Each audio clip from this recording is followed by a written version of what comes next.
de que se decretara en Chile mucha gente interino. critica a los matinales y las cosas que generan, pero yo los análisis más precisos, más inteligentes que he escuchado de Donald Trump y su personalidad son De los de matinales. Julio César Rodríguez y de José Antonio Neme. En el sentido de decir, el que no entiende que Donald Trump es una persona de la televisión, es una persona Exacto. de la Él farándula, viene de con allí. esa lógica, Guarequena Gutiérrez, todos te conocemos y te hemos vuelto a conocer después de los acontecimientos del sábado 3.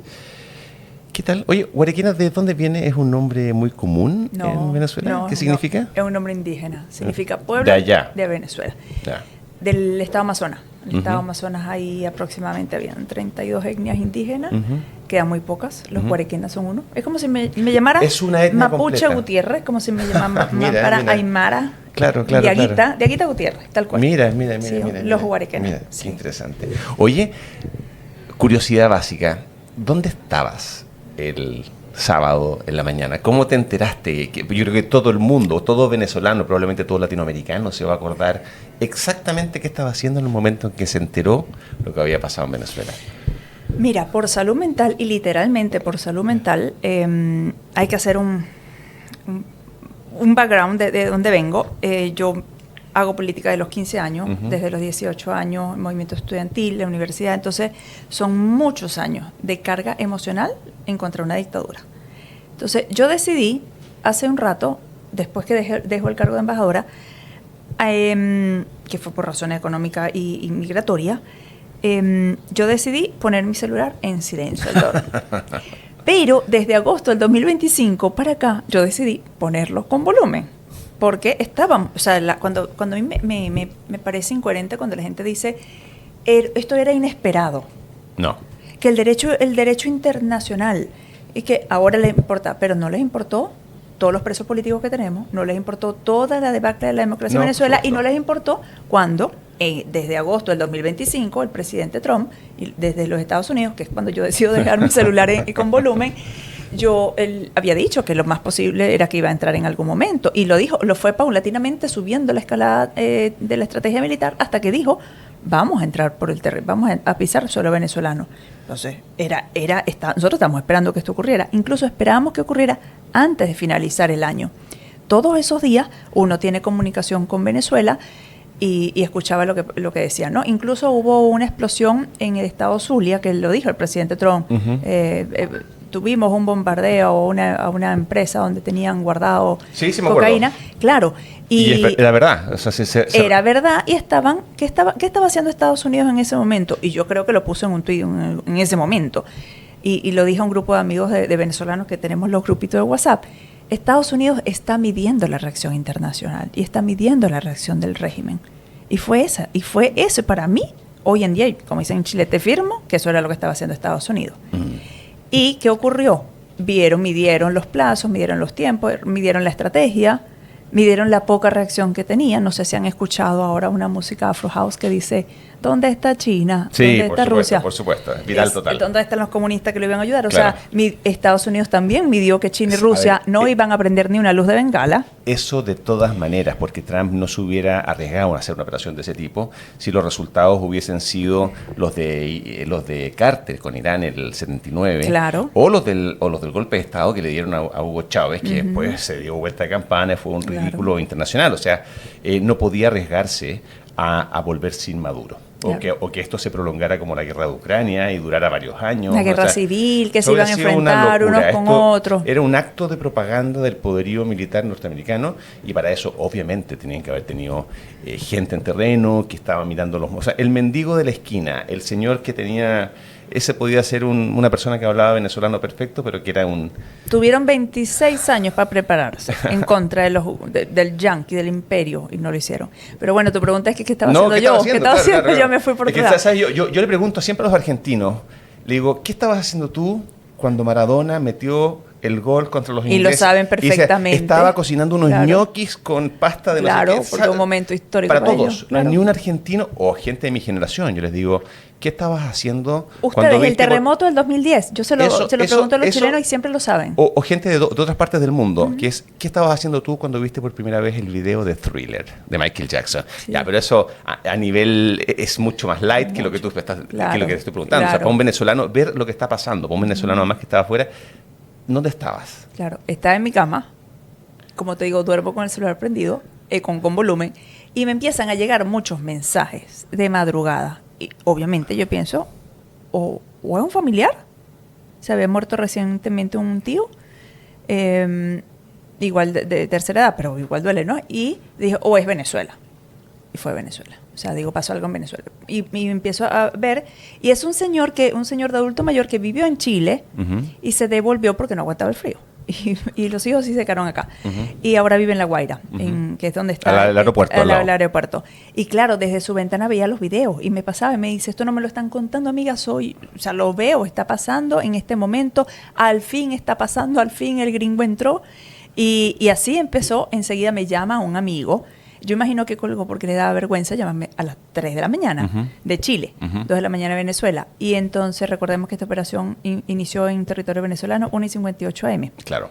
Entonces me empieza a llamar este amigo a las 3 de la mañana, hora Chile, pero colgó. Yo imagino que le dio vergüenza, pero como ya tenía los mensajes de este Claro, señor, o sea, yo le devuelvo la llamada y le digo, ¿cómo está tu familia?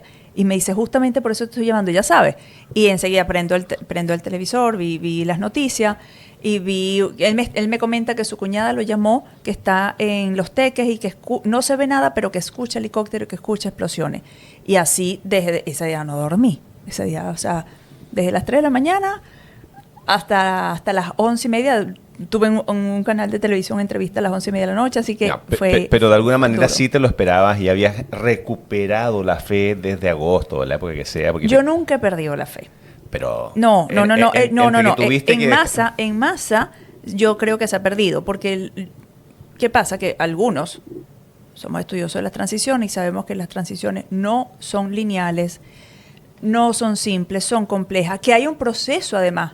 Y además en las dictaduras, sobre todo las dictaduras de izquierda, que todas violan derechos humanos, derecha e izquierda, pero las de izquierda, creo que tú lo compartes conmigo, tienen además ese componente social de desesperanzar, de que se tiró la toalla, desconfíen unos de otros, que nos ha pasado muchísimo, todo lo que nos funan, a cualquiera que haya sido parte de.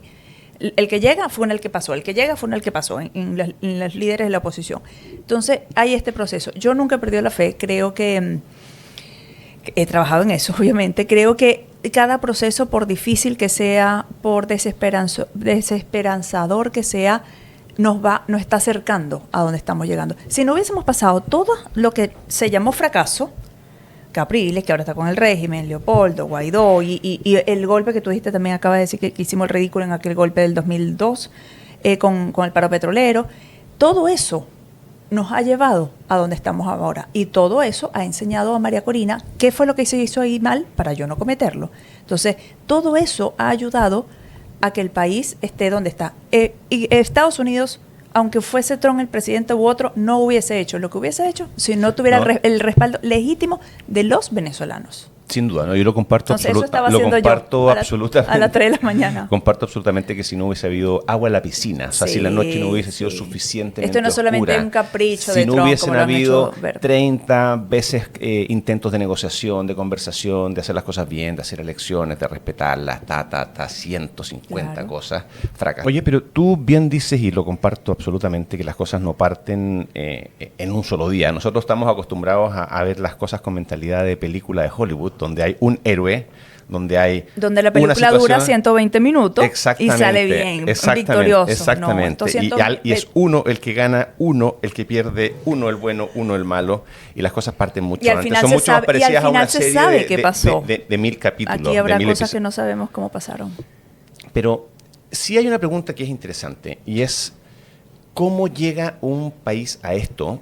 Y te lo puedo poner como también es, ¿qué tiene que pasar en un país para que exista un Hugo Chávez? ¿Qué tiene que pasar en un país para que exista un Nicolás Maduro? Porque a todos los que venimos siguiendo esto hace un tiempo, por ejemplo, cuando fue el golpe fallido, el primero, cuando estaba un Hugo Chávez delgadito, así, muy bien vestido. Con el barril del petróleo de crudo. No, antes, en el golpe Año fallido. 98. Cuando lo toman, 92. cuando lo apresan 92. por un golpe y pide que le pongan la boina, en su mejor tenida militar, hace un discurso que yo invitaría a todas las personas a que lo vieran por internet y dice, por ahora, nuestros objetivos no fueron logrados, asumo la responsabilidad y ya llegará el tiempo en que podremos enderezar las cosas que están pasando. Ahí y después de eso, o sea, mucha gente que vimos eso dijimos, esta es la mejor campaña política que se ha hecho nunca, este tipo se va a ir a la cárcel, pero desde la cárcel se va a convertir en un líder de mucha gente que espera también que hayan cambios. De alguna manera, digamos, ¿cómo llegamos a esto? Porque nuestra historia también la ha narrado mucha gente que quizás con buenas intenciones o malas intenciones no ha sido el calco de la realidad. Y cuando tú no diagnosticas bien una enfermedad, el tratamiento es malo. Eso quiero ir, vamos. Sí, eso. Porque además ahora podemos pensar para atrás y pensar qué cosas hicieron mal o hicimos mal. Nosotros teníamos un país parecido a Chile en las faltas administrativas. El pituteo, que era si tú pertenecías a un partido te daban un cargo. O si tú hablabas con Sutano, con Perenjano, con Juanito, te daban un cargo. La malversación de fondos justificada y avalada por el Parlamento. Varias cositas que uno ve aquí en noticias de día a día. Y que yo quisiera que se cuidara porque yo considero Chile mi otro país, mi otra patria. Y además donde yo me he desarrollado como ciudadana. Ocurre que esto obviamente le da material a una persona que quiere manipular el país y que quiere entrar a la política a través de el resentimiento, a través de las injusticias, a través de las faltas que hay del Estado y de la democracia con los ciudadanos.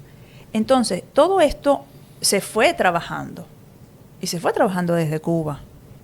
Fidel Castro tenía su cabeza en Venezuela antes de morir muchos años, incluso antes que llegara Chávez. Chávez fue un instrumento que supo ver Fidel Castro. Fidel Castro intentó derrocar la democracia venezolana muchos años antes de que llegara Hugo Chávez. Por supuesto que creo que yo ni había nacido ante el año 83.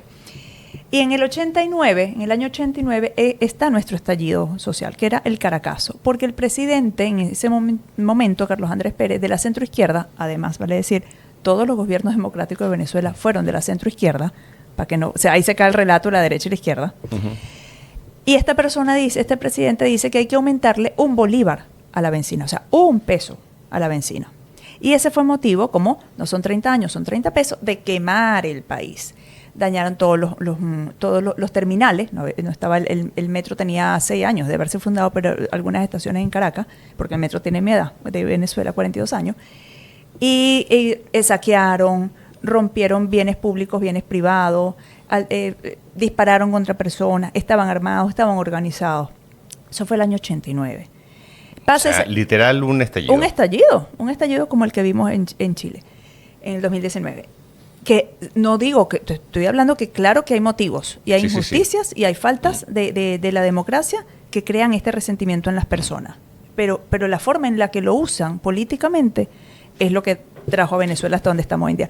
El 89 llega este estallido. En el 92, tanto el 4 de febrero como el 27 de noviembre, Hugo Chávez Frías intenta dar golpes de Estado a este mismo presidente, Carlos Andrés Pérez. No lo logra. Y el presidente llama, creo que fue, yo tengo un libro que fue de lo poco que me traje de Venezuela, que se llama La rebelión de los náufragos. Excelente, se lo recomiendo a cualquiera que quiera entender qué es lo que pasa en Venezuela, de Marta Rivero, este libro. Y creo que llama al ministro de Comunicaciones, o llama directamente a la cadena de televisión Venevisión, que es de los Capriles, que son exiliados cubanos que vivieron en Venezuela, magnates de los medios de comunicación, y dice que no saquen al aire a esta persona que intenta dar el golpe, porque se va a victimizar. Por supuesto. Y obviamente, ¿y qué hicieron? Los medios lo sacaron. No, y que no lo saquen al aire, pues yo conozco ese relato, que si lo llegan a sacar, que lo saquen como a Saddam Hussein, es decir, con la barba, sucio, como un tipo derrotado. Le dieron tiempo de arreglarse. Pero parece como si se hubiera maquillado, con su tenida, o sea, no está esposado, y hace una arenga patriótica. Obviamente. Ahora, un matiz, tú cuando me dices que teníamos muchas de las cosas que hay en Chile, yo creo que también las magnitudes eran muy distintas. Yo te contaba antes de entrar acá que por diversas razones yo he pasado muchas temporadas de mi vida en Venezuela Y eso, por ejemplo, que te pare un policía, un carabinero, y que inmediatamente la institucionalidad chilena yo creo que todavía está superior al resto de Latinoamérica. No, infinitamente más. O sea, es que te lo digo al revés, quizás, no quiero ser injusto, pero los niveles de corrupción que uno veía en Venezuela, yo no me imaginaba que pudieran existir en otras partes del mundo. O detalles como el siguiente. Te mencionaba recién a mi amigo, que para que la gente lo sepa, estudiando o haciendo mi doctorado, yo era muy amigo soy muy amigo de Edwin Rojas Matas, a quien le mando un saludo, que, bueno, éramos compañeros de banco estudiando, y después, bueno, él se metió a la política y terminó siendo viceministro, subsecretario de Justicia de la época de Hugo Chávez, y después gobernador de Sucre. Pero lo que te quería comentar es, él estuvo a cargo en una época de una de las misiones que consistían en dar cédulas de identidad a la gente de los cerros, a la gente que vivía en las distintas partes, y uno decía, la verdad no puedo creer que estamos en el año 2000 y y hay millones de personas que no tienen documento de identidad, y uno dice... ¿Tú sabes wow. el cuento de Stalin que le quitaba las plumas a una gallina y luego le daba el maíz para que lo buscara? ¿No? Bueno, hay una fábula de esto, no sé si será verdad o mentira, creo que es mentira. Creo que a ver, me hace una de un presidente norteamericano que puede ser la misma, pero dale. Ya, esto fue creado por Chávez, que el registro civil, ¿sí? Que lo que era en su momento era la UNIDEX, Uh-huh. Oficina Nacional de Identificación, de Identificación, UNIDEX, uh-huh. Identificación y Extranjería, Uh-huh. llevaban también Uh-huh. el tema del extranjero. Uh-huh. Ellos dejaron de cumplir su trabajo Uh-huh. para que se creara esta sensación de que no había cédula y que tenían que crear la misión identidad para... La misión identidad, esa era. Misión identidad para llegar a los lugares donde te voy a dar la cédula, porque los venezolanos no tienen ni siquiera la cédula. Han pasado 26 años de esto, Francisco, hoy en día no tenemos pasaporte. Y hoy en día una cédula en Venezuela te demoras 3 meses en sacar una cédula estando allá. Fuera imposible.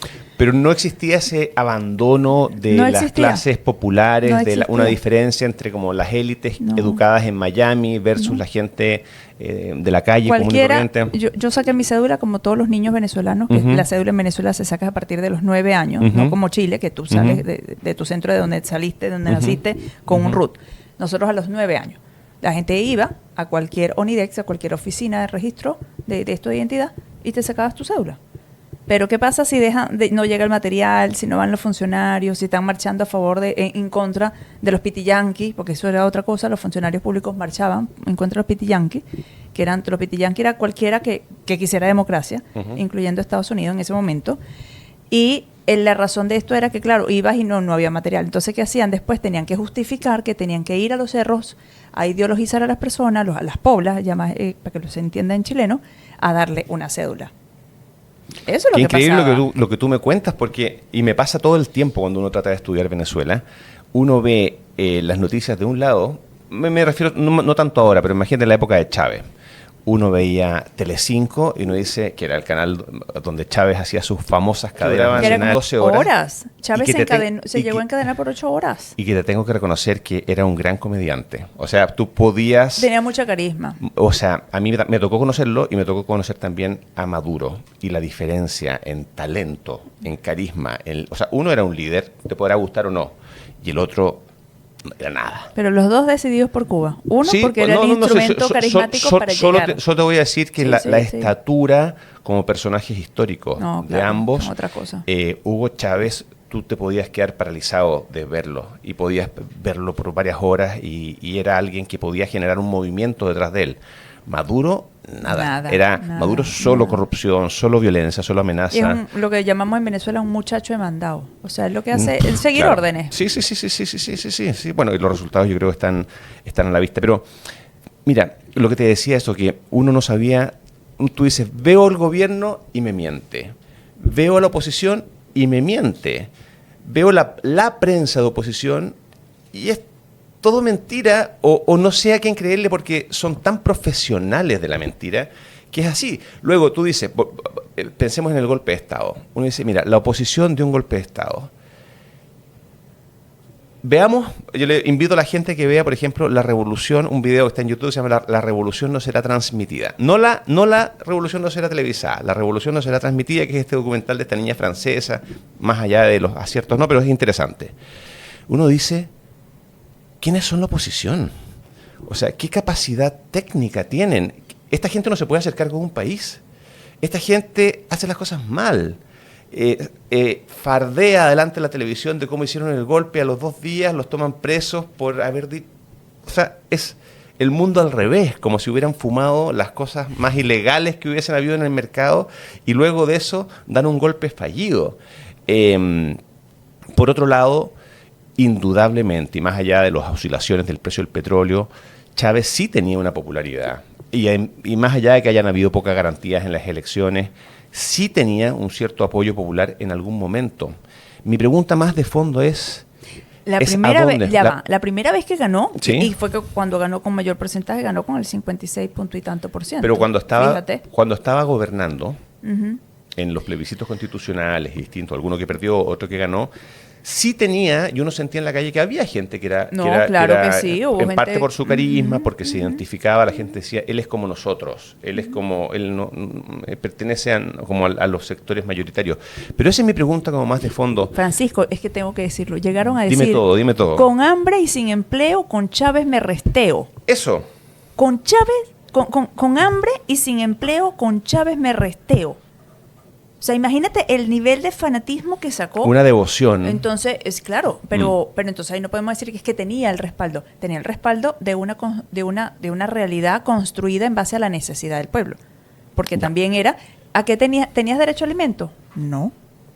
Tenían las bolsas CLAP. Primero, o sea, ahora más reciente fueron las cajas CLAP, que es que tipo Cuba, que te dicen qué es lo que puedes comprar y qué no puedes comprar. Incluso te llega una caja. Y esa caja es dada, administrada por una cuadrilla de donde tú vives que ve cuáles son tus opiniones, a dónde vas, con quién te reúnes, por quién votas. Pero al principio, al comienzo, ¿tú crees que no tenía una base de larga data generada, que no solamente la manipulación que hacía? La base la tuvo y con esa ganó, 56 punto y tanto %. La base... En unas elecciones transparentes. Ya de ahí para adelante, nada fue transparente. Pero me refiero a la base, era...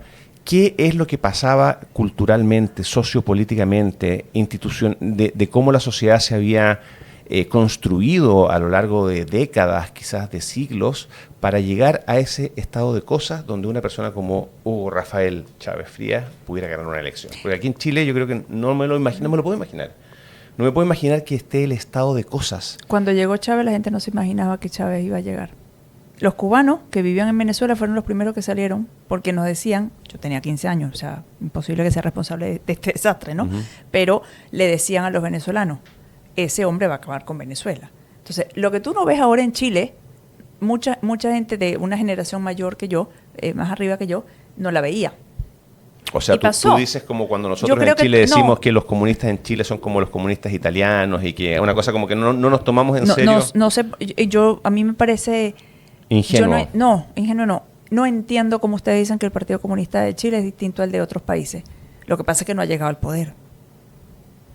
Claro. Yané Jara dijo que iba a renunciar al Partido Comunista. La acabamos de ver el fin de semana en un evento, el otro fin de semana, el que pasó, creo.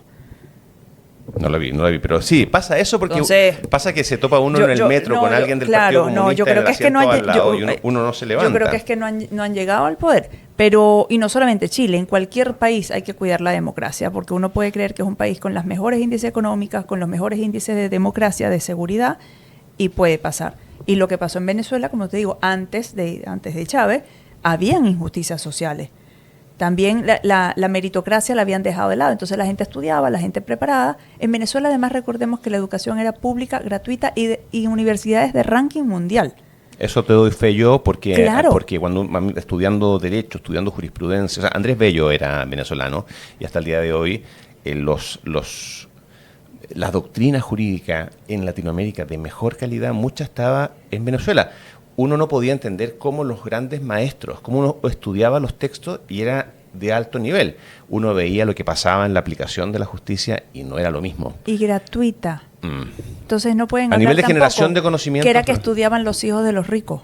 Porque acá es carísimo estudiar y en las mejores universidades, además de estudiar, tienes que salir muy bien en la PAES, tienes que tener una preparación de cuarto medio de un colegio privado muy bueno. Eso nosotros no lo veíamos en Venezuela. Yo soy hija de la escuela pública, de la educación pública. Estudié hasta octavo en educación pública. Y de centro izquierda. Y milité en la centro izquierda. No, hoy en día no. Hoy en día soy centro derecha, bien liberal. Porque esa es otra cosa. En Venezuela, yo como digo, Chávez llegó cuando yo tenía 15 años. Y entonces también la capacidad de observar otras ideologías y de otras formas de desarrollar la política tampoco la tuvimos de cerca la gente de mi generación. Hasta que hemos salido, la mayoría, casi los 8 millones que hemos salido, decimos ahora, o sea, había otro mundo fuera de Venezuela. Había otra forma de ser. Entonces, claro que había injusticias, claro que había mala praxis, sobre todo el aspecto legal, y que eso, bueno, tan mala praxis hubo que Hugo Chávez no debió ser candidato. Una persona que da un golpe, que está imputada por esto, lo indultaron, lo indultaron especialmente para esto, claro. No lo puedo creer eso. Pero exactamente esa es una de las razones y prueba de lo que decimos, de por qué llegamos a donde llegamos.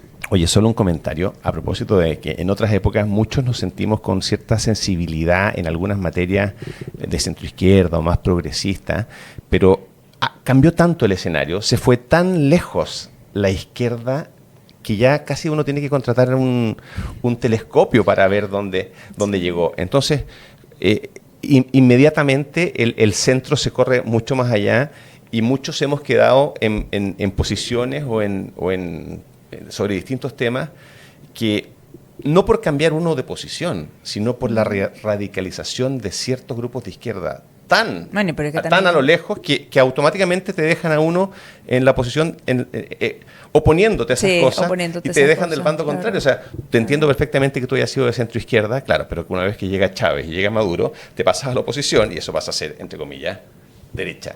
Sin que hayas cambiado tú mayormente. Claro, lo que pensaba. Pero es que Chávez utilizó el tema de derecha e izquierda. Decía, la derecha. Y yo decía, pero en Venezuela no hay derecha. Entonces, esto es un relato construido, esto no es la realidad. ¿Tú crees que Chávez siempre fue tan cercano ideológicamente al marxismo cubano, o fue una necesidad de sobrevivencia y de alianza regional, geopolítica, militar? Se necesitaba relaciones simbióticas. O sea, fue sencillamente practicidad. No fue una cosa de alianza espiritual, si hubiesen sido los musulmanes o si hubiesen sido otros. Ellos han sido muy pragmáticos. El poder siempre era el objetivo principal. Mira, ser comunista o no era irrelevante, secundario. Irrelevante secundario, pero le podía sacar provecho. Y lo hizo. Y tan pragmáticos son que el 3 de enero Estados Unidos toma y presenta ante la justicia a Nicolás Maduro y Flores, y el fin de semana estuvieron de risas Diosdado Cabello, Jorge Rodríguez con el cuerpo diplomático. Ya Maduro pasó a segundo plano. Igual que el Chávez cuando se murió también pasa a segundo plano. Así de pragmáticos son. ¿Qué crees que va a pasar ahora? Creo que viene un proceso largo. Cuando lo digo sé que es impopular. Incluso, como te digo, para ti no, pero para quienes nos escuchan, quizás a veces incluso hasta te funan. Es que tú quieres que se demore más. Pero creo que no va a pasar menos de 12 meses hasta que podamos ver cambios realmente tangibles. Cuando tú hablas de que la oposición no esté preparada, pero es que también no está preparado el terreno. Yo no creo que este 100%. Sea el momento de llegar. Hay que desmantelar las bandas armadas. Expliquemos eso porque yo creo que hay mucho detalle ahí. Y voy a partir yo diciendo la parte más fea, que tú ya algo lo anticipaste. La oposición no está preparada. La oposición no toda es confiable, por lo menos para los intereses de Estados Unidos. O sea, Estados Unidos hizo una operación de altísimo riesgo que hasta el momento le salió bien, pero no puede arriesgarse a nada, no puede entregarle el poder simplemente a uno u otro porque dicen que son de oposición. Pero yo no creo que sea por un tema de desconfianza. Es un tema de que, como que si yo le dijera a un niño de 2 años que levante una pesa de 15 kilos, tú vas a poder hacerlo, un niño de 2 años no. Y no es por desconfianza, es por la capacidad que tienes en ese momento. Yo creo que no es una sola razón. Yo creo que pueden haber desconfianzas específicas a uno u otro. Algunos en relación con las personas porque no las conocen, otros por lo que tú dices, porque no tienen la capacidad. O sea, cuando lo mencionábamos recién, uno ve los relatos en la prensa como si fueran películas de Hollywood. Y uno dice, Estados Unidos se tomó Venezuela y Donald Trump tuiteó una cosa divertida de Wikipedia que era el presidente... El presidente interino de Venezuela. Pero bueno... No todo el mundo entiende que Donald Trump es un comediante. Exacto. Además que todo lo hace en risa, en para burla. el show. Mira, los venezolanos conocimos a Donald Trump mucho antes de que siquiera se lanzara la candidatura. Nosotros tuvimos una Miss Universo que se llama Alicia Machado. Por supuesto. Bueno, y él era dueño Claro, por supuesto. de la empresa Miss Universo. Ella subió mucho de peso después de ganar la corona. Y él la hizo rebajar en público, la puso a hacer ejercicio con todas las cámaras viéndola y que se comía y la insultó y la humilló.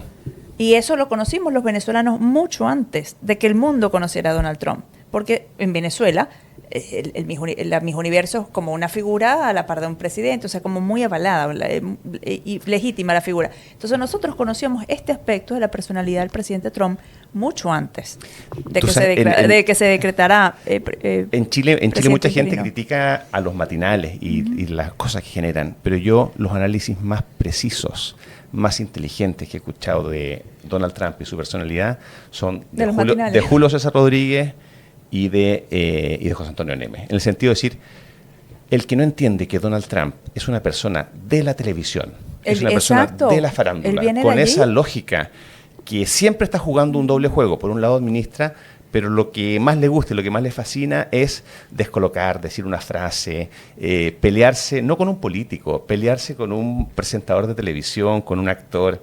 Está siempre funcionando en ese registro y bueno, eso tiene muchas consecuencias. Yo, por ejemplo, no me di cuenta en agosto que iba a pasar lo que iba a pasar. Me di cuenta cuando Nicolás Maduro empezó a hacer sus bailecitos burlescos y dije, bueno, esto Donald Trump no lo va a tolerar. O sea, que le falten el respeto es la línea final. Pero ahora que lo dice, yo tuve un momento de desesperanza cuando llega ya como el 15 de diciembre y veo que los gringos no entran. Y tuve un momento de desesperanza. Incluso quien es mi jefe en el trabajo, que viene del área política, me preguntó cómo está Venezuela. Y yo, ya no va a pasar nada. Qué sé yo. Pero eso fue como 2 horas. Después dije, no, tiene que pasar, tiene que pasar porque me acordé de eso, del bailecito, y me acordé de la burla. Y entonces, como te digo, ya los venezolanos conocemos al presidente, por lo menos lo de mi generación, al presidente Trump, desde antes. Sabemos que es una persona de la televisión, que lo está... Digo, ese no se va a quedar con que Maduro se ande burlando así. O sea, empieza a subir la presión, ya hay un nivel que no puede subirla más y no puede quedar haciendo el ridículo durante 2 años mientras el otro... No, y además vienen elecciones en Estados Unidos. Ya, es que a eso quiero ir, a todas esas cosas quiero ir, porque yo creo que efectivamente no puede durar poco tiempo la transición. No entramos en un tema que vale la pena, que es importante precisar. Esto cuando pasa lo de Maduro, en realidad Venezuela es un país enorme. Venezuela puede ser del tamaño de México, puede ser del tamaño de varios países europeos, sin la infraestructura de caminos, de telecomunicaciones. O sea, el país tiene que seguir funcionando, alguien tiene que llevar las contabilidades, hacer las facturas, seguir administrando lo que hay. Y alguien tiene que desmantelar lo que hay. Yo creo que... asumir los costos de los problemas que sucedan también. Sí, también. O sea, es imposible, o sea, para reemplazar un gobierno tendrías que llegar con 15.000 personas de confianza que conozcan el día a día de cómo se hacen las cosas. Es imposible. Y no descarto esa posibilidad. Yo creo que hay miles de personas que el gobierno de los Estados Unidos puede estar evaluando. Claro, pero no es de un día para otro. No, y no va a ser ahora, claro. Claro, por supuesto. Pero yo sí creo que entre las conversaciones con Delcy Rodríguez es que ya comenzaron en Qatar, que ya está demostrado que tenían tiempo conversando, es que tiene que desmantelar dentro de ellos mismos las bandas armadas, sobre todo las bandas armadas, y que la Fuerza Armada Nacional siga las reglas que le impone Estados Unidos. Después hablamos de pérdida de la soberanía, cuando ellos mismos están siguiendo... lo de la pérdida de la soberanía es un tema que yo descartaría de plano. Sí, pero cuando hablan de la soberanía... No, a ver, es que un país... O sea, que cuando luego de lo que pasó se toca el tema de la soberanía y tú tienes que quienes te estaban vigilando, quienes estaban cuidados... Y además, no solamente que lo digamos nosotros, es que lo dijo la Cancillería cubana y la Cancillería de Venezuela. Entonces tú me dices que yo soberanía... Creo que quizás tú también entendiste por qué Delcy no María Corina.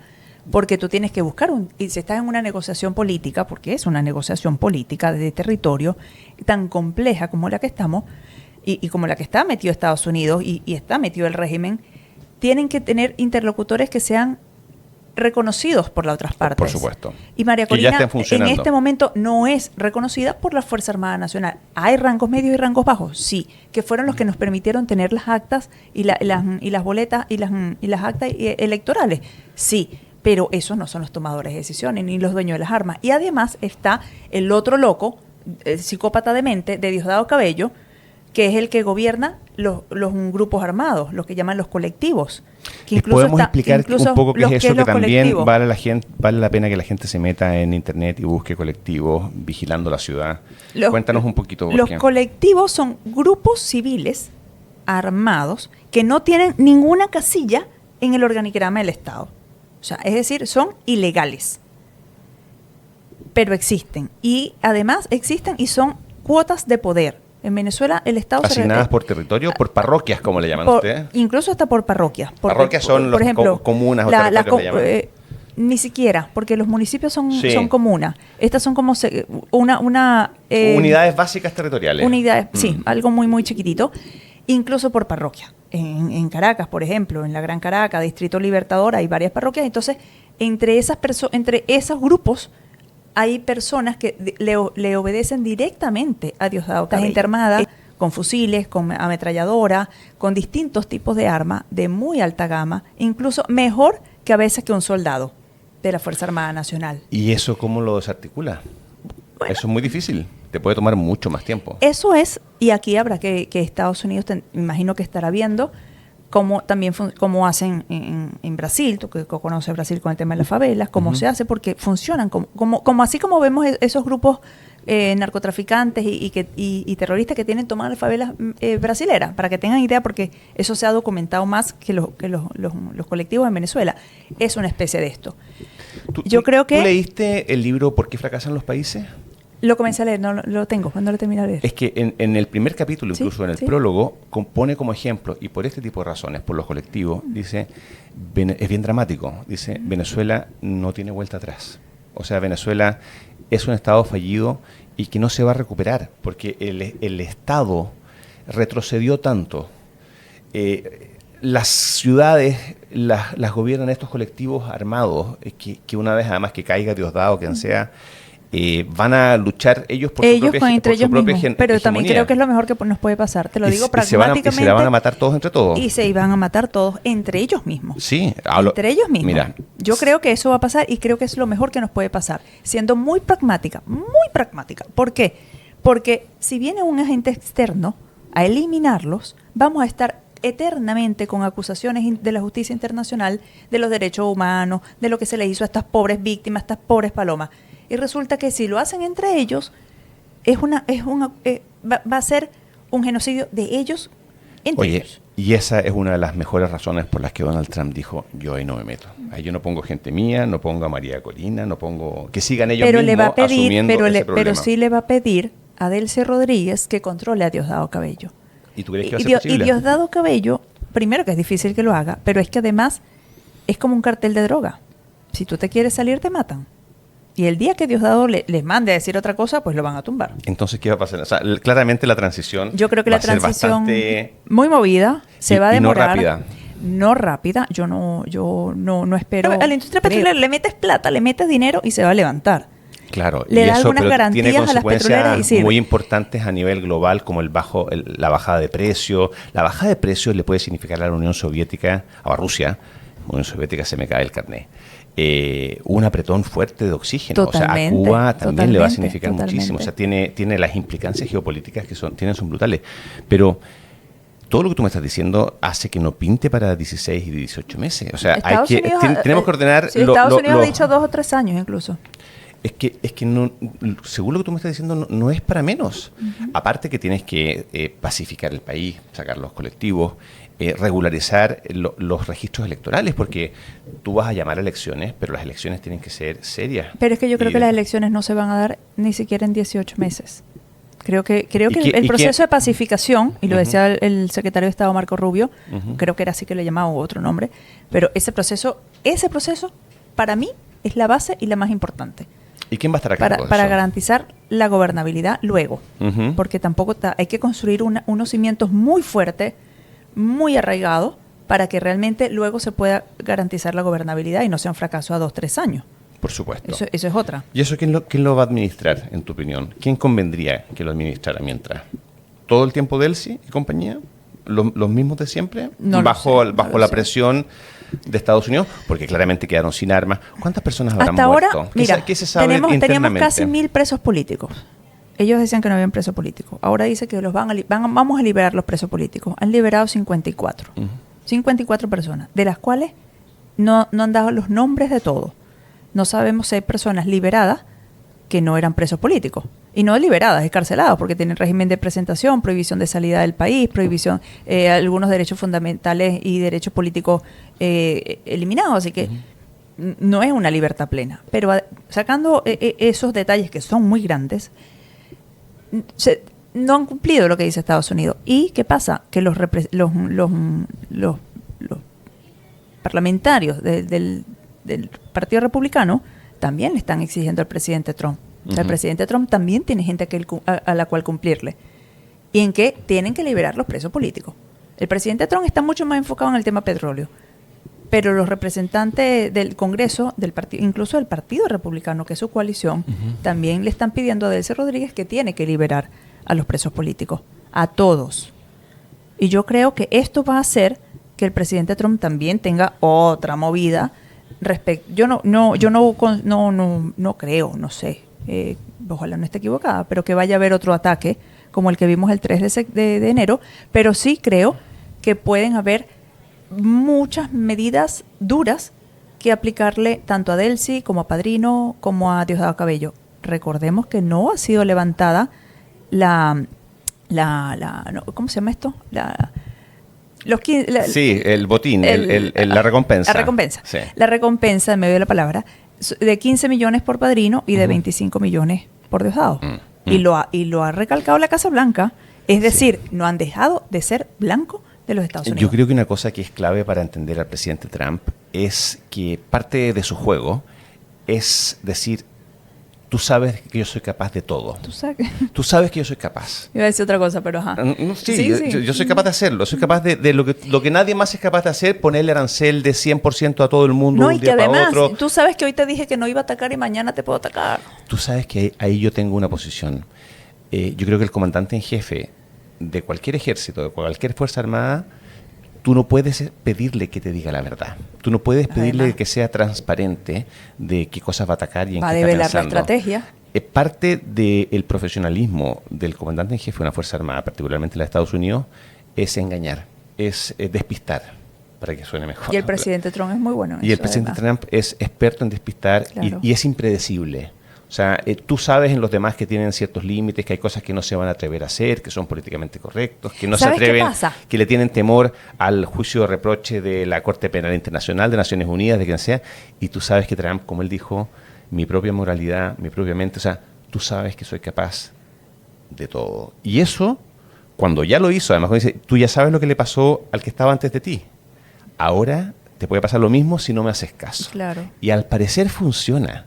Porque si bien no han entregado a todos los presos políticos, han entregado a muchos, han reconocido que los que estaban cuidando a Chávez eran cubanos, por lo tanto el tema de la soberanía se cae, están empezando a entregar los barriles de petróleo, o sea, parecen domesticados, sometidos. Yo creo que Estados Unidos, con una intervención que duró 3 horas, sí, cambió el eje del poder. Del mundo. Bueno, también podemos hablar de eso, porque realmente... Vale.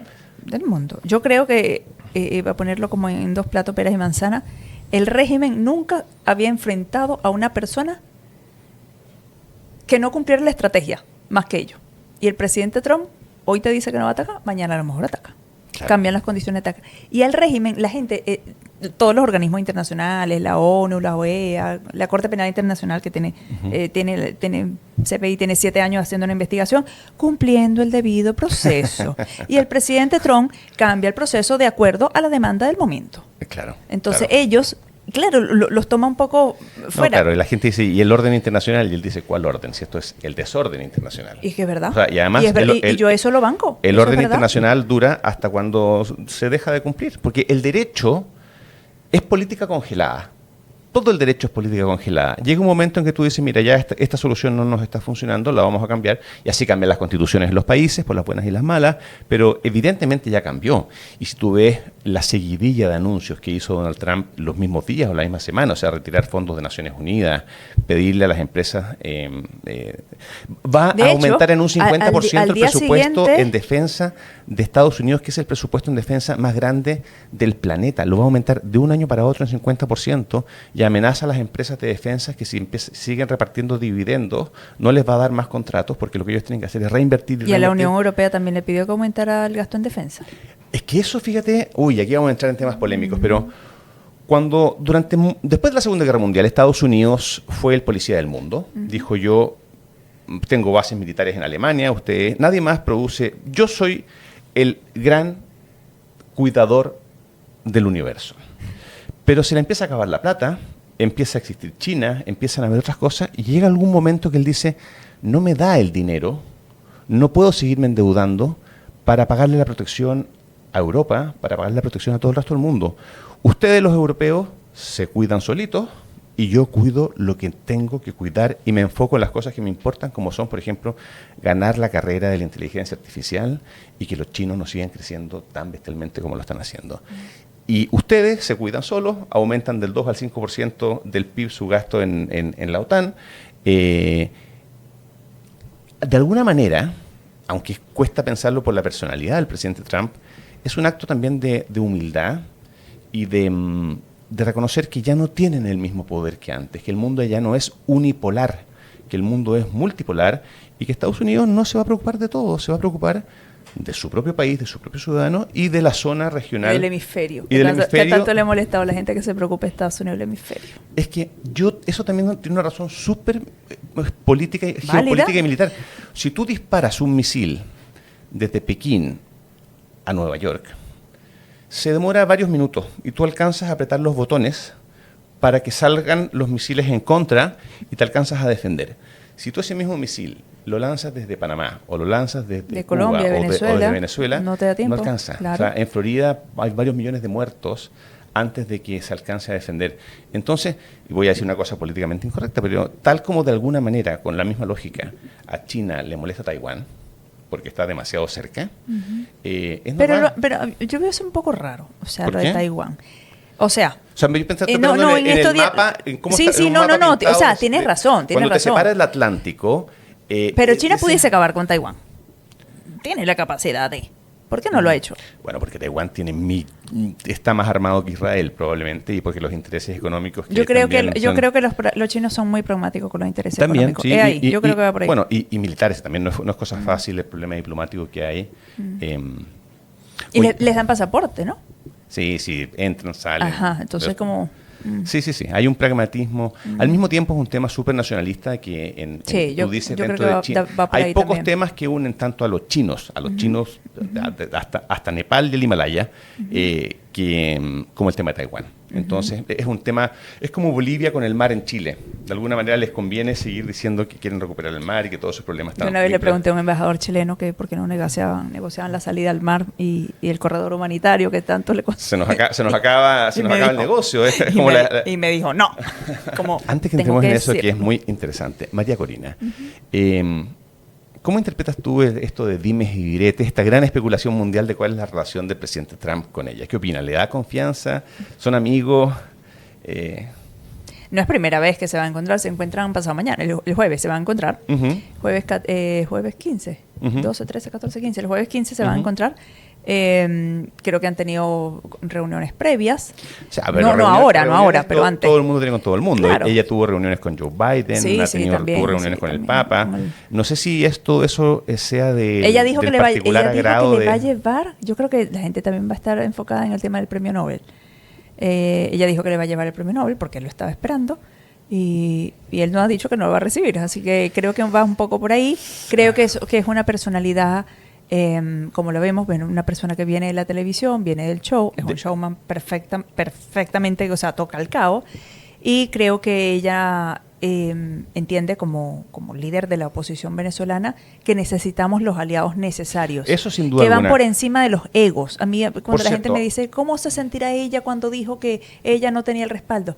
Mira, aquí está por encima la democracia del país. Y esa mujer le ha dedicado también al país, a la historia, a la lucha, porque haya democracia en Venezuela, porque haya dignidad en el país. No importar que cómo te nombraron. A mí me llamó la atención cuando recibió el premio Nobel quien no lo hubiese rechazado. Porque todo el mundo cuando te dan el premio Nobel ya saben que te lo diste, que te lo dieron. Que te lo van a dar. Y ella, si lo hubiese rechazado y hubiese dicho, lo rechazo porque en realidad hay injusticia, le corresponde a Trump. No te estoy diciendo que sea... Si ella lo hubiera hecho así, es de Trump. Pero una cosa distinta es, ok, lo recibo yo, pero se lo dedico a... Y además me junté con Biden, y además no estoy tan seguro de que llenar la costa de portaaviones sea lo mejor que pueda pasar. No sé, es una de las líneas especulativas. Hay otras líneas especulativas que dicen que no, que mejor hay que cuidarla, porque no es el momento para que tome a cargo una organización que nadie conoce bien y que tienen que seguir administrando los que conocen, y que además la legitimidad de ella no se puede manchar siendo un títere, entre comillas. Tiene que, si llega al poder, tiene que ganar por un acto eleccionario libre, que sean los ciudadanos venezolanos los que la elijan y no que sea puesta por la fuerza.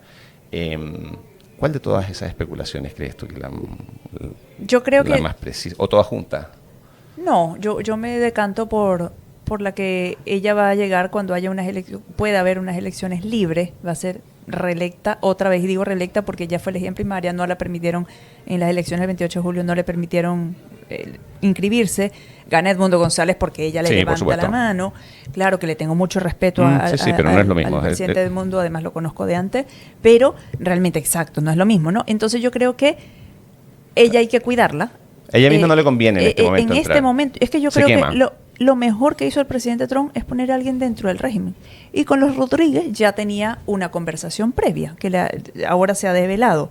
Y ellos tienen que cumplir. Yo creo que en esas películas de Hollywood que uno ve, que alguien habla con los malos, por ponerlo de esta forma, y ellos mismos se eliminan entre ellos. Esto va a ser una autoeliminación de ellos. Oye, además, cosas que no salen en las películas de Hollywood, que siempre dicen, no, yo no negocio con terroristas, que es un dicho típico de los políticos en el mundo. Sí, con los terroristas siempre se está negociando.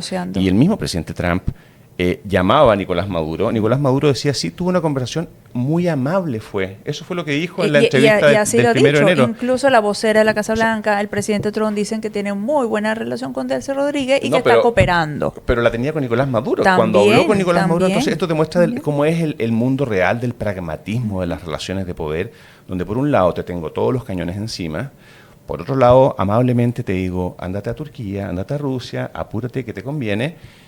Y si te pones tonto, te extraigo y te traigo una cárcel acá. O sea, las relaciones de poder son muy frías y muy pragmáticas. Y es lo que está haciendo Estados Unidos. Sí, y lo estamos viendo. O sea, ya salimos de la cosa políticamente correcta. No, y yo creo que a mucha gente le irrita que el presidente Trump haya llamado las cosas por su nombre. Me interesa el petróleo y me interesa que haya orden en el hemisferio para que también haya orden en mi casa. Es como que tú quieres vecinos, pues los vecinos. Tú no quieres más los vecinos. Entonces, esto es lo que pasa ya. Lo que pasa es que no ha sido romántico en llamarlo por otras formas, cuando él lo que le interesa es petróleo y que haya un país en orden. Barack Obama probablemente mandó más bombas, hizo más guerras en sus 8 años de gobierno. Pero la motivación que se decía en público era otra. Y a mí me encanta Obama. Hablaba bonito. Muy bonito, era una persona afrodescendiente, porque entonces eso también le vende, aparte de la izquierda, y no el magnate del dinero, el rubio, el ruso, como le dicen acá. Claro, que come hamburguesas. Entonces, que come hamburguesa, que viene de la farándula. Entonces, yo creo que aquí también hay mucho de narrativa. Pero vayamos a la realidad, vayamos a los números de cada país, ni siquiera solamente de Venezuela. Lo que dices tú, el presidente Barack Obama mandó a bombardear mucho más que el presidente Trump. El deporter in chief, le decían, deportó más de 3 millones de personas. O sea, es mucha narrativa. Entonces, ¿de qué hablamos? Yo, fíjate que me gusta ese dicho que dice, por sus frutos los conoceréis. También. A mí me dices, ¿quién trae más paz en el mundo? Y eso es lo que yo celebraría. En ese sentido, claro, Obama sacó el Premio Nobel de la Paz, pero no tuvo Pero también lo sacó el presidente Santos. ¿Te acuerdas? Sí, y el presidente Santos, en nombre del derecho internacional, ese que tanto cararean, derecho internacional, y también se ganó un Nobel de la Paz. Bueno, el tema es de nosotros, que le damos tanta fe y le damos tanta importancia a cosas como el Premio Nobel, que básicamente es una designación política de un país que pertenece a la OTAN, además que tiene sus objetivos específicos. Bueno, yo no me fiaría tanto. Pero igual los venezolanos, y yo particularmente lloré muchísimo ese día, porque tenemos la dignidad tan pisoteada, la autoestima social del venezolano está tan pisoteada, Francisco, que esas son detalles que a nosotros también nos sirve. Y siguiendo la línea del pragmatismo que estamos hablando, si eso nos sirve para mantener elevado nuestra razón de ser y nuestra lucha, la vamos a usar y la usamos. No, o sea, para nosotros, para los venezolanos, yo también me alegré fue ese día. un bálsamo. También me alegré, pero no por eso pienso que sean tan objetivos, merecidos, que no es una certificación de santidad todas las veces que lo dan y que las personas lo ven. Es así. Oye, ¿y con los venezolanos que hay en Chile? ¿Qué va a pasar? ¿Van a volver? ¿Cuántos van a volver? ¿En qué plazo? ¿O bajo qué condiciones? Pues estoy pensando en voz alta que si tú me dices falta bastante tiempo para la transición, luego para que hayan elecciones, pero también las elecciones no pueden ser con cualquier institucionalidad. Probablemente tenga que haber un cambio institucional, o sea, si Hugo Chávez cambió la constitución, hizo una constitución, lo que él llama bolivariana, quizás haya que cambiarla. Esto del cuarto poder, hay muchas. No es llegar y hacer una elección y cambiar las cosas como. La reelección indefinida es una de las primeras que hay que cambiar, que no haya reelección indefinida en Venezuela. Pero muchas formas, la forma como se designa los supremos, la forma como se maneja muchas cosas. O sea, no es cosa de llegar y hacer elecciones, hay que hacer quizás muchos cambios previos y eso va a tomar mucho más. Que también se lo pidió Estados Unidos a Delcy Rodríguez. Es que es obvio que hay que hacerlo, es obvio porque eso no es un país. Igual yo creo que ellos Tú no puedes dejar el control, Estados Unidos no puede dejar el control con esas reglas del juego, con esa, como dicen ustedes, como está rayada esa cancha acá. Sí, no, exacto. O sea, eso hay que cambiarlo. Y eso no sé si tome tan poco tiempo. No, eso o sea, ya vamos en 3, 4, 5 años, de verdad. Y yo creo que se tiene que demorar el tiempo paralelamente se puede ir creciendo en democracia, se puede ir ganando terreno a la democracia también. No creo que es que vamos Por supuesto, a ver todos los días. Pero yo creo que es necesario que se hagan bien los cambios para que luego no tengamos problemas de gobernabilidad. Eso para mí es importantísimo. Y bueno, entonces mientras tanto, los venezolanos acá. El 3 de enero en Parque Almagro, Estación Central. No. Estamos comprando nuestro pasaje, ya nos vamos. Claro, por supuesto.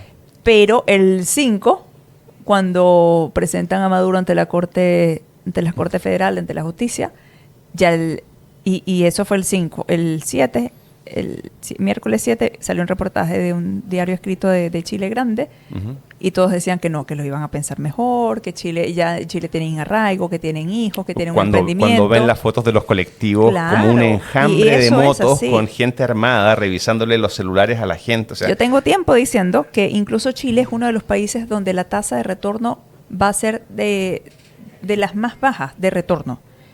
Porque Chile es un país, a pesar de la diferencia cultural, porque evidentemente existe, y es uno de los países de Latinoamérica con quien más tenemos diferencia cultural, es uno de los países donde más hemos echado raíces. Hay hijos, la gente el venezolano en Chile tiene más estabilidad, porque el país te da más estabilidad, más se garantizan tus derechos, a diferencia de otros países.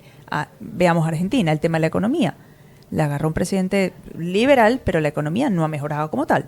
Entonces, podría quebrar. Entonces, en Brasil tienes el tema del idioma. En Brasil el idioma, y el arraigo, y es muy grande. Acá están como más concentrados en región metropolitana. El venezolano, y tú lo sabes por tu experiencia con tus abuelos, le gusta estar en familia, no que las distancias sean tan largas. Nosotros somos una cultura que nos gusta incluso pasar los domingos de la abuela.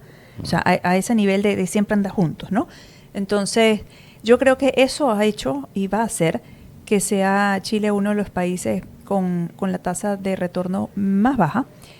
No quiero decir que no vayan a volver. Habrá muchos que vayan a volver, al igual que los chilenos, que todavía hay más del 5% de la población chilena fuera del país, aun cuando ustedes tienen 36 años de democracia ya, todavía.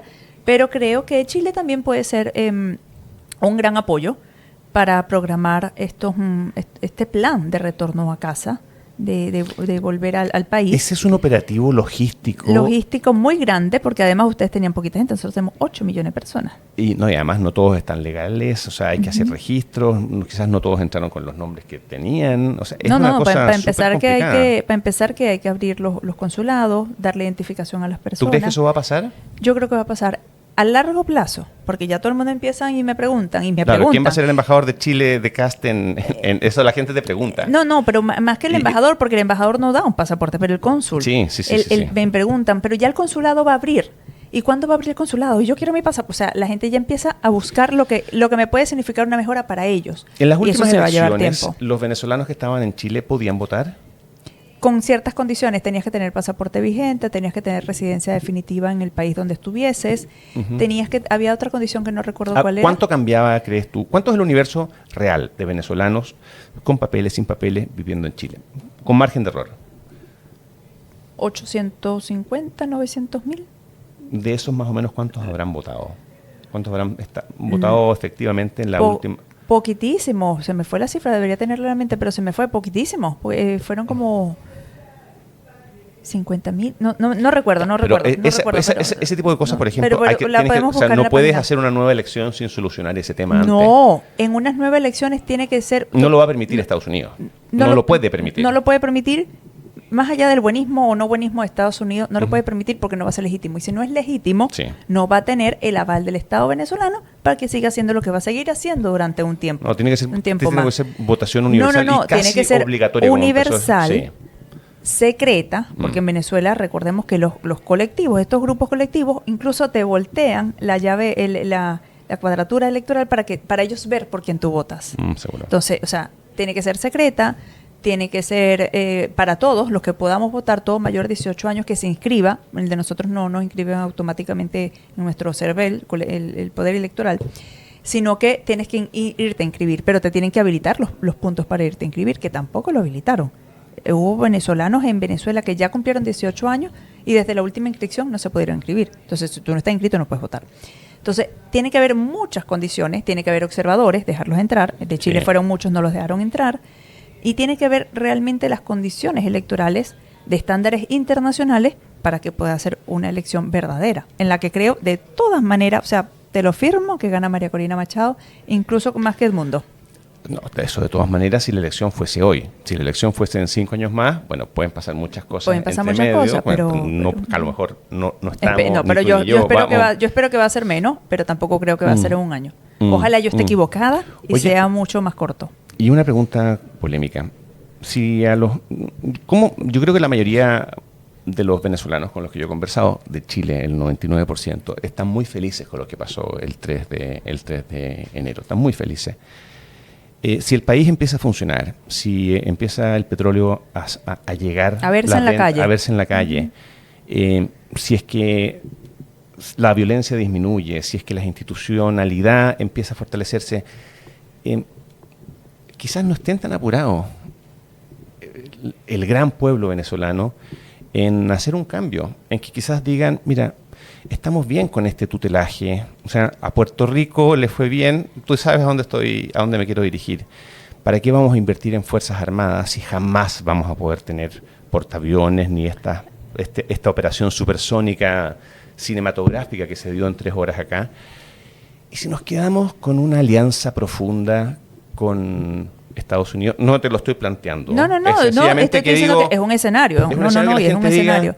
Sí, que se acomoden, o sea, se arregló la parte económica y la seguridad. El nuevo Estado libre asociado, para no decirte un nuevo Estado de los Estados Unidos, porque no hay continuidad territorial. El Estado 51. O 52, o 53, no sé. Pero mira, pero decir, ¿sabes quién? Mira, nosotros, a ver, poca gente sabe, pero Panamá no tiene Fuerzas Armadas. Claro. No tiene Fuerzas Armadas. Un país que no tiene Fuerzas Armadas no es un país. Es un país, y todos sabemos la importancia del Canal de Panamá, o sea... otra cosa que salga en los diarios, que aquí viene el presidente, no tiene Fuerza Armada, no es un país, está protegido por Estados Unidos. Al país que lo protege Estados Unidos, de Latinoamérica, incluso si fuera Chile, es el país que está más protegido del mundo. Entonces, pueden haber intereses dentro de Venezuela que digan, mira, aquí preferimos que la inteligencia la hagan los que saben de inteligencia, que haya poco interés en una soberanía plena, autónoma, sin ningún tipo de protección y donde ya sabemos que hay gente interna de lado y lado que puede detonar las cosas de forma negativa. No, me refiero sobre todo a que los propios venezolanos quieran tener una democracia de alguna manera asociada o tutelada a un protectorado de a un Estados protectorado de Unidos. Estados Unidos, porque eso les conviene en términos de seguridad, económicos, y no estoy discutiendo el liderazgo de María Corina, sencillamente estoy diciendo que puede haber interés en Estados Unidos, puede haber interés en muchos venezolanos de decir, no nos dejen, o sea, no se vayan, Es que no se vayan del todo. Es que no lo digo yo. Sigan acá, síganos cuidando porque lo pasamos demasiado mal durante 26 años, entonces no nos interesa tanto, tan rápido ser un país completamente autónomo que se tenga que cuidar solo. Es que pueden hacer pueden hacer un nuevo concepto también. Uh-huh. A eso me refiero. También pueden hacer en el derecho internacional. Que el derecho Da para todo, da para todo. Está cambiando. Y está cambiando y puede cambiar. Siempre me pregunto cuando me hablan de derecho internacional, ¿y quién lo dicta? ¿Y quién lo dicta? ¿Quién o sea, ¿no? ¿cuál derecho internacional? ¿El de qué? Y yo dije algo que salió en otro medio de comunicación. comunicación. La autodeterminación de los pueblos tiene que estar por encima del derecho internacional. O sea, porque ¿cómo es posible que un pueblo quiera algo, pero no, el derecho internacional no te deja? A mí eso el me derecho parece y el derecho alucinante. internacional se ha planteado en situaciones donde donde no se discute la soberanía, donde no se discute la autonomía, Oye, pero no donde en la a mí- situación en la que estamos. A mí uno de los temas que me molesta de la hipocresía global es que se habla de la democracia que por supuesto yo creo, y creo en los valores democráticos, pero la democracia representativa que tenemos no es representativa. En Chile, nuestros representantes, nuestros parlamentarios... Tenemos parlamentarios acá, y digo tenemos, porque como te digo, yo también pago impuestos en este país, soy solicitante de nacionalidad, antes que digan que porque me creo chilena, Ya. porque vivo acá, o sea, tributo para acá, que sacaron una cantidad enorme de votos y no entraron. Entonces, y unos que si tú sacaron ves mucho menos y entraron. Eso no es el representante. prestigio de las instituciones, o sea, si tú ves cuánto la gente se siente orgulloso y se siente representada por sus representantes, no se sienten No se representadas. siente. O sea, y eso es una democracia, de alguna manera, Y en ese ojo, aspecto, que una yo sé democracia que fallida. no es tema de esta conversación. Todos los temas. Todos los temas son- Todo lo que se nos dé la gana podemos conversar. Yo creo que eso es una bomba de tiempo para Chile. Sin duda alguna, y tiene que ver con Entonces, el cuando les estallido y- llega otro estallido, ves, ay, no sabemos qué pasó. No, por ¿Cómo supuesto, no vas a saber por qué pasó? supuesto, por supuesto, tenemos una crisis de legitimidad. Si están y de tomando representación decisiones personas que política no son brutal. legítimas. Por supuesto, no del todo. No El como rayado de la debiera ser. cancha me lo va a hacer alguien que no está jugando en mi cancha. Entonces, yo creo que ahí... Ahora, vuelvo a mi pregunta anterior, porque sí, yo creo profundamente en la democracia y creo en la voz de la mayoría. Y en este momento, claro, no se ha hecho la prueba, pero yo apostaría que la inmensa mayoría de los venezolanos está feliz con lo que pasó. Muy felices. Y la misma mayoría puede... Incluso los que tienen distintas visiones sobre Estados Unidos. Y esa misma gente puede decir, ¿sabe qué? O sea, primero pueden cambiarle el nombre a la calle principal de todas las ciudades y ponerle Donald Trump. Seguramente ya hay un niño venezolano que se llame Donald Trump. Seguro. Te Pero lo seguro firmo. van a haber estatuas de él en muchas partes. Seguro va a aparecer en algún billete y probablemente él mismo lo va a impulsar sin que nadie nos enteremos. Y pase lo que te decía recién, que los mismos venezolanos, si están contentos con los resultados, democráticamente, por vía de plebiscitos, por vía de elecciones, digan, no, queremos 8 años más de transición. Si esta transición, o sea, entre... O de protectorado. O de protectorado, de alguna También, manera. es que no lo descarto. De hecho, lo decía María Corina Machado, Ujú. nuestro principal socio estratégico en seguridad tiene que ser Estados Unidos. O sea, es algo que ya lo dijo. Y es algo que también pensamos muchas personas. No es que vamos a hacer el Estado 51, 52, tanto, pero sí necesitamos alianza. Y no solamente con Estados Unidos, con países de la región. Chile, como testigo de excepción, tiene un caso contra Diosdado Cabello, impulsado por el Ministerio Público chileno. Claro, faltaría más, si fue uno Ya. de los crímenes más brutales. Y entonces ahí hay que crear una relación jurídica y también de seguridad entre las dos naciones, porque no todo el crimen organizado entra por Colchane o entra por la macrozona norte, ni la sur. Bueno, otra de las cosas que va a Entonces, cambiar las relaciones internacionales cuando tú tienes un país como Chile, y tú dices, digamos 1 millón de venezolanos que hay, que va a haber, etcétera, los que están por nacer, un país que tiene 1 millón de votantes de otro país. No, pero los votantes No, pero va a somos ser mucho menos. con el correr del tiempo. O sea, va a haber muchos venezolanos permanentes. Chile, tenemos que hacernos la idea de que vamos a vivir, va a haber un gran grupo de venezolanos que se van a quedar con nosotros y que van a ser parte de nuestra realidad, de nuestra cultura. Y si se aprovecha bien es para el beneficio de Chile. Por supuesto, pero va a cambiar las relaciones de Chile con Venezuela, las relaciones Totalmente. políticas, diplomáticas, van a ser otra cosa muy distinta. Va a empezar que tiene que haber más consulados. O sea, si tienes 4 o Y 5 porque hay regiones mucho donde la trabajo que comunidad hacer más grande... permanente. Pero tú mencionaste uno de los temas que pueden ser más complicados de todos, que es la de estos grupos armados. La de los grupos armados bandas criminales, sicariato, ¿qué pasa con El Tren de Aragua es uno de ellos, Ya. para que tengan idea. Ya. O sea, ¿Y hay qué- mafias creadas, algunas con nombre, otras sin nombre, unas patentadas, otras no patentadas. qué va a pasar con eso? Porque no es cosa de eso, es un tema que hay que asumir. Eso es un tema que yo creo que entre ellos mismos se les van a poner condiciones y van a ir a la autodestrucción. Van a desmantelarse unos con otros. Porque Diosdado Cabello... Esa es una solución Diosdado muy Cabello- brutal. O sea, es que va a ser muy brutal. que se maten unos con otros. Eso es Medellín en los años 90. Pero va a ser con ellos. Sí, de acuerdo. Por Yo eso, creo que los van a Medellín en los acercar. años 90 es Pero- Medellín y Cali. Claro, pero ¿qué hizo Estados Unidos? Ya abrió la embajada de Estados Unidos en Venezuela, ya la abrió. Ujú. Ahí tienes ojos, tienes la Contraloría en territorio venezolano. Ujú. ¿Y qué van a hacer? Ir acercando. No me lo han dicho, ni lo he estudiado, ni lo he escuchado, pero ¿qué creo yo que hicieras por estrategia? No sé si sabes el juego Risk. Sí, sí, sí, por Ya, supuesto. que los van a ir llevando a espacios que solamente manejen ellos para bajar al mínimo el riesgo de que sea contra civiles no armados. O sea, una favelización del territorio venezolano. Y que sea ellos la autodestrucción. Es lo muy que- fuerte eso. Es muy fuerte, pero eso es que se maten, básicamente. es lo que yo veo. Claro, pero ¿quién va a construir cárcel para tanta gente? Mm. Porque son muchos. Si te lo pregunto como Son un muchos. problema delicado. Yo creo que y es el problema más fuerte. Después de los colectivos, que son los grupos armados al margen de la ley, grupos civiles, aquí jerarquizados por Diosdado Cabello directamente, el otro es la descomposición social. Pero primero hay que salir de esta franja de personas que manejan el orden en Venezuela. Y el tema del tráfico de drogas era un tema que existía o pasaba por Venezuela hace 20 años, 10 años también. ¿Era tan relevante como parece ser hoy día? Muy relevante porque ellos acaban con la industria petrolera, que es la que la gallina de los huevos de oro, de donde Ujú. sacaban el dinero, y no saben producir riqueza, no saben trabajar. Venezuela tiene más de 2.000 generales que tampoco saben trabajar, y son los que manejan la industria petrolera, pero no la manejan. Entonces, ¿qué ocurre? Que la forma más fácil de tener financiamiento es a través de las rutas de narcotráfico, porque Venezuela tampoco es un gran productor. O sea, ni para producir cocaína son buenos.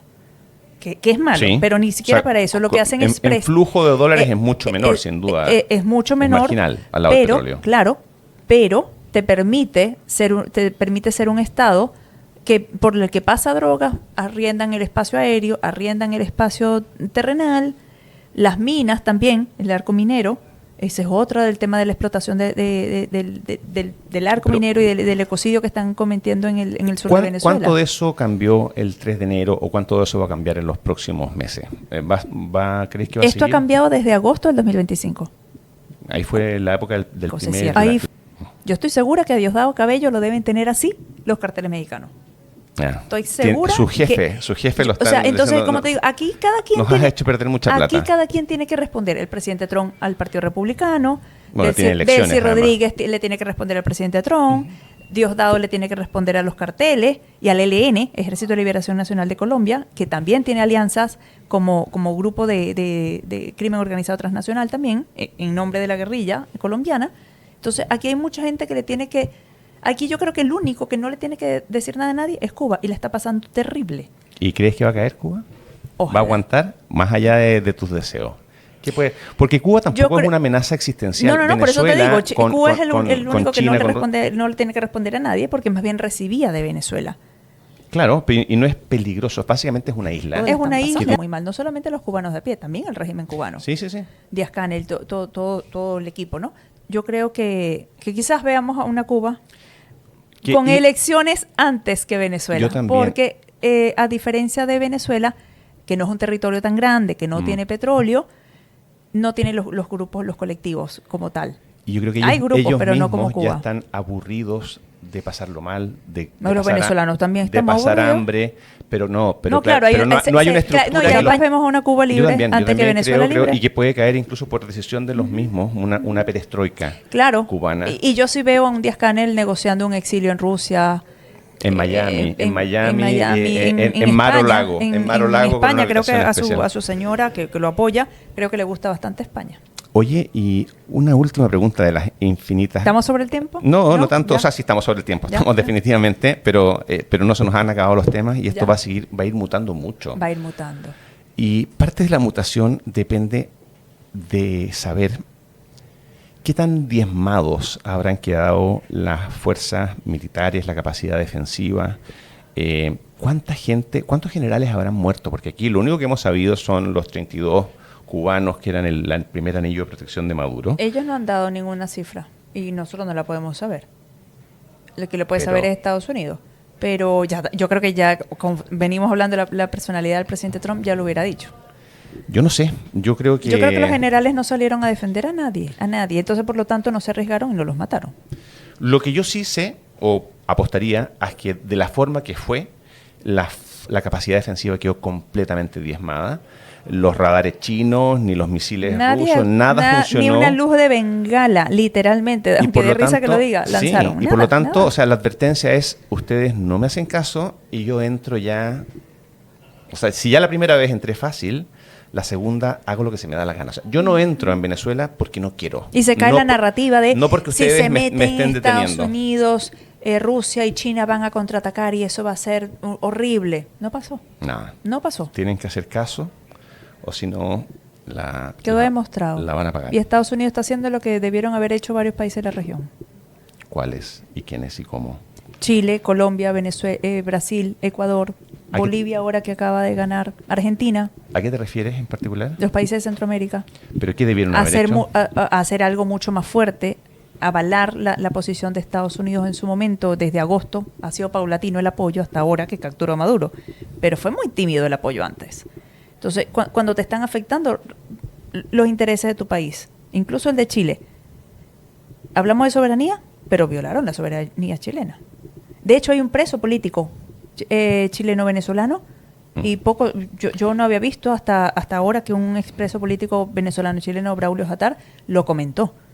Entonces, a ese nivel, los países que defienden, y no estoy hablando solamente de países gobernados por la izquierda, como estamos en Chile, también Sí. de países de Argentina, fue mucho más suave, o Lo sea, que como pasa que es que ha sido más paulatino el apoyo. Los que tú llamas países no son los países, son los políticos que están Los gobiernos, los claro, países. bueno, los gobiernos de esos países. Y por la razón que sea, y no voy a emitir juicio. No, y de hecho hubo una encuesta grande, ahora no voy a decir el nombre para no hacer publicidad, Ujú. en que el 63% de los chilenos avalaban la captura de Nicolás Maduro. La captura, por supuesto, por supuesto. Y yo creo que mucho esto tenía que ver con que la imagen que se ha generado en Chile durante los últimos 10 años de Donald Trump es exagerada, rotundamente negativa, es solo publicidad negativa. Entonces no había ningún político, incluso de la gente de Chile Vamos o de la centro derecha, que no hablara mal, porque no se atrevían. En cambio, claro, ahora con el 60% de la gente validando, se están empezando, se atreven un poquito más. Necesario. Sobre todo Chile y Argentina son bien anti Estados Unidos. Y eso lo sentimos los venezolanos, que somos más pro Estados Unidos, porque fue nuestro principal socio comercial durante 40 años y mucho más atrás también, incluso cuando estábamos en dictadura. O sea, el interés del petróleo de Estados Unidos no viene ahora con el presidente Trump a nosotros. Sí, bueno, de hecho, un análisis muy crudo es si alguien hubiese dicho el 20 de diciembre, hubiese dicho, mira, yo soy un grupo de élite, tengo unos mercenarios y yo les hago el siguiente negocio. Yo los libero de la dictadura que tienen y les cobro a ustedes un 30% de la producción de petróleo que ustedes tienen. Plebiscitemos eso. Creo que muy probablemente... Bueno, faltó el plebiscito, pero eso existió. Y la gente, yo no di ni un centavo, pero tengo amigos, todos dieron dinero. ¿No te acuerdas? Hubo una persona, que no me acuerdo el nombre, pero recogió dinero. Ujú. Y porque se me fue el nombre, no sé si que es un producción, no me acuerdo. típico agente militar norteamericano sí, que pasó por El Salvador y varias cosas más. y Que en el él ofreció, él dijo inicio que del 2025, él ofreció que si le conseguían dinero, él se deshacía de Maduro. Y el Venezuela, no me acuerdo, ya listo, ya Venezuela, ya algo así se llamaba, y con cuenta bancaria, y la gente depositó el dinero. ¿Dónde está ese dinero hoy en día? No sabemos. No, pero más allá de ese caso, que eso Le faltó fue plebiscitarlo. Claro, pero que además que es un caso que sale, como creo yo, de la norma, porque es literalmente un mercenario profesional. Mercenario. Yo te lo decía en forma simbólica. Pero te lo digo, es que la gente aceptó. Sí, no es que hubiese pasado, es que los venezolanos se aceptaron. ofreció por la prensa abiertamente y dijo, yo me hago cargo, un particular. Pero mi pregunta es, más concreta, es si es que Estados Unidos hubiese dicho, yo me hago cargo, y obvio, les voy a cobrar algo, porque esto me cuesta mucha plata, corro muchos riesgos. Ya se cobró 30 millones Claro, de barriles.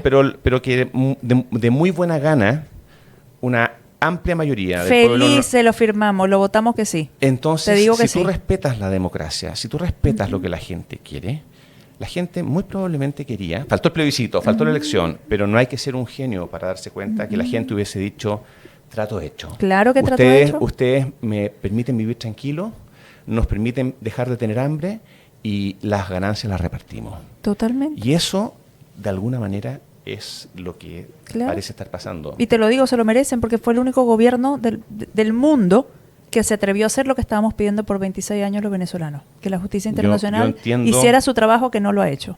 Como te digo, no me extrañaría que en el aeropuerto, de los principales aeropuertos, hubiera un busto del presidente Trump, porque los billetes apareciera también. De hecho, pero esta opinión me sentí mejor cuando la compartió un chileno, Matías del Río. Sí. Tuvo un programa hace poco, creo que salió ayer, y lo decía. Si en la dictadura chilena hubiese habido alguien que saca a estas personas, a estos torturadores, nosotros también hubiésemos estado agradecidos. Entonces, aterricemos la pelota. En Chile tuvimos la suerte de que en Sí, Chile pero- tuvimos una salida institucional, mejor o peor, la podremos criticar, es fácil desde el futuro, pero las cosas cambiaron sin necesidad de lo que pasó. Claro. Y no sé si en Venezuela hubiese sido posible. Y última cosa te voy a dejar lanzada. Aquí se vienen los juicios de Nuremberg. Cuando veamos si es que están todavía los archivos de a quienes le pasaba plata a Maduro o Hugo Chávez, de los políticos chilenos, de las ONG ¿Cuántas chilenas. campañas financió? ¿Cuántas campañas financió en Chile y el mundo? Te aseguro que vamos a estar 1 año o 2 años Hablando de esto. descubriendo poco a poco, porque además Trump sabe hacer el espectáculo, de descubrir cuánto, a quién se mandó a matar, el teniente Ojeda, financiar tal campaña, financiar tal candidato, la foto, el encuentro secreto. Eso va a ser pornográfico. O sea, la deslegitimación de la izquierda latinoamericana por las relaciones que tuvo, por las platas que recibió, eso va a ser un show Grotesco. mediático. Y grotesco, los medios van a y va tener tela para cortar. Bueno, con todas las diferencias de los juicios de Nuremberg, pero cinematográficamente los van a sacar al pizarrón día tras día y va a ser brutal. Vamos a ver, se nos viene mucho Venezuela todavía. Muchas gracias Muchas y vamos gracias a a seguir ti. conversando. Te agradezco muchísimo. Muchas gracias. País maravilloso. Se nos fue el tiempo rapidito. Así es. Esto fue De Aquí no sale con Leturia, el podcast de la Metro y El Mostrador.